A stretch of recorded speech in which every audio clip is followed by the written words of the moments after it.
Hello bachcho, let's read out the question first. Define specific heat of a substance. Give its SI unit. So हमें specific heat of substance को define करना है और उसकी SI unit क्या होती है उसे भी बताना है। तो सबसे पहले तो हम यहाँ बात कर लेते हैं की concept की, which we are going to use here for this question.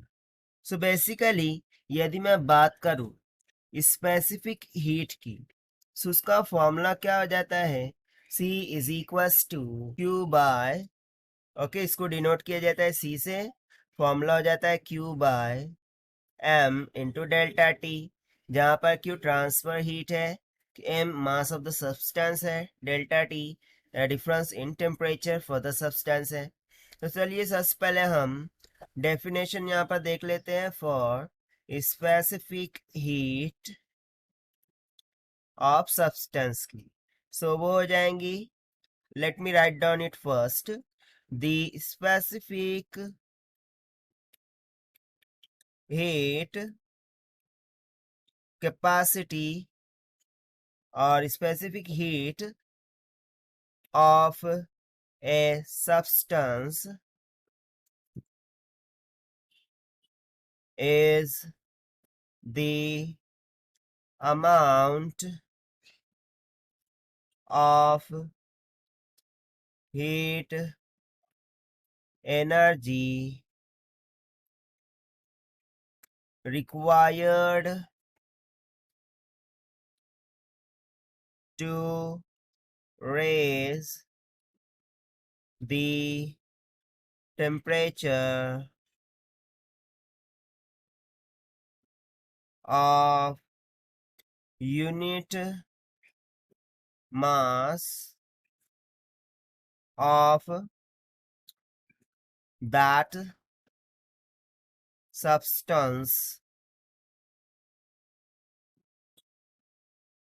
by 1 degree Celsius or 1 degree kelvin. ठीक है, सो सिंपली यहाँ पर क्या बोल दिया है, the specific heat of a substance, ये एक अमाउंट ऑफ हीट एनर्जी होती है जो कि रिक्वायर्ड होती है to raise the temperature of unit mass of that substance by 1 degree Celsius. So देखिए इसके लिए हम सपोज कर लेते हैं कि हमारे पास एक सब्सटेंस है, ठीक है, इसका मास कुछ m के इक्वल। सो इस सब्सटेंस के यूनिट मास को, ओके यानी कि इस सब्सटेंस के यूनिट मास के जो टेम्परेचर है उसको मैं मान लेता हूँ T डिग्री सेल्सियस।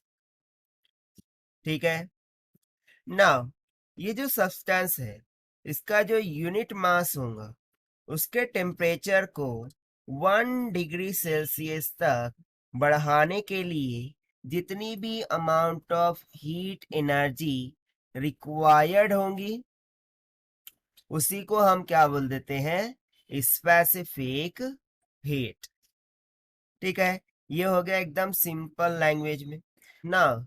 यदि मैं अब बात करूं उसकी एसआई यूनिट की, तो सबसे पहले तो देखिए उसका फॉर्मूला क्या होता है, C is equal to Q by M into delta T. ठीक है, Q है हीट ट्रांसफर, सो उसकी यूनिट क्या आ जाएंगी, जूल, डिवाइडेड बाय मास है, सो मास को मेजर किया जाता है केजी में, और delta T, so delta T के लिए हम यूनिट क्या का ले लेंगे, kelvin. So simply by using the formula हम यहाँ से क्या बोल सकते हैं कि जो इसकी एस आई यूनिट होती है वो क्या आ जाती है, जूल पर केजी पर केल्विन की। ठीक है, सो ये हो गया complete answer for this question. So this is the required solution. I hope you understood it well. Best of luck, thank you.